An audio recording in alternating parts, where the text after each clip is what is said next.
स्वागत आहे तुमच्या आपले यूट्यूब चॅनल जॉब पॉईंट गुरुजीमध्ये। तर सर्व मुख्यमंत्री माझी लाडकी बहीण योजनेअंतर्गत मोठा फसवणुकीचा जो मुद्दा आहे तो समोर आलेला आहे। तर संपूर्ण माहिती आपण या व्हिडिओ बघणार आहोत। काय घोड झालेला आहे मुख्यमंत्री लाडकी बहीण योजनेमध्ये। तर सर्व माता बहिणींना निवेदन आहे की त्यांनी हा व्हिडिओ शेवटपर्यंत पूर्ण बघा आणि अजूनपर्यंत जर तुम्ही आपल्या चॅनलला सबस्क्राइब केले नसेल तर प्लीज सबस्क्राइब करून घ्या आणि शेजारील घंटीच्या बेल आयकॉनला प्रेस करा। तर काय माहिती समोर आलेली आहे बघा, पुढे आपण आता बघूया, व्हिडिओला सुरुवात करूया। तर बघा मित्रांनो, नवी मुंबई येथील ही अपडेट आहे। लाडकी बहीण योजनेत मोठा गैरप्रकार समोर झालेला दिसून येत आहे। बघा, लाडकी बहीण योजनेत मोठा गैरप्रकार आपल्याला समोर होताना दिसून येत आहे। बघा, तर काय झालेला आहे गैरप्रकार बघा।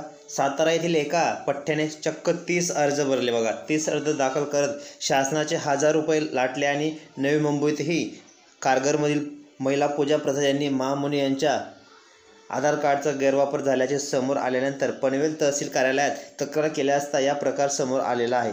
तर बघा मित्रांनो, महामुनी यांचा अर्ज वारंवार भरून देखील सबमिट होत नसल्याचे त्यांनी भाजपचे माजी नगरसेवक निलेश बाविस्कर यांच्याकडे तक्रार केली असताना देखील निलेश बाविस्कर यांनी शोध घेतला असता पूजा महामुनी यांचा अर्ज आधीच अप्रूव्ड झाले असल्याचे समोर आले आहे।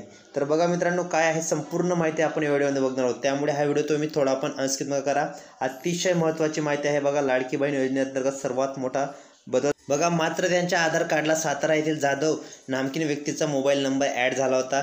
याबाबत अधिक माहिती मिळवली असता एका व्यक्तीने आपल्या पत्नीच्या नावे नव्हे तब्बल 30 अर्ज भरल्याचे दिसून आलेले आहेत।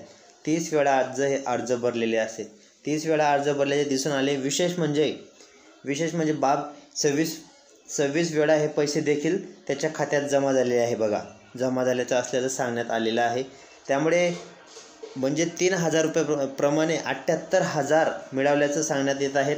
तर यानंतर सदरची तक्रार पनवेल तहसीलदारांकडे करण्यात आली असून तपास सुरू करण्यात आलेला आहे। तर बघू शकता, ही सर्वात मोठा फेरफार करण्यात आलेला आहे लाडकी बहीण योजनेअंतर्गत।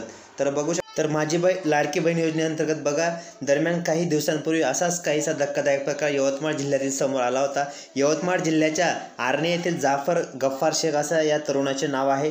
जाफर शेख या तरुणाने साधा अर्जही केला नसताना त्यांच्या खात्यात 3000 जमा झाल्याचे शासनाच्या अजब कारभारात आश्चर्य व्यक्त केले जात आहे। याच प्रकरणामुळे योजनेतील भोंगळ कारभार समोर आलेला आहे।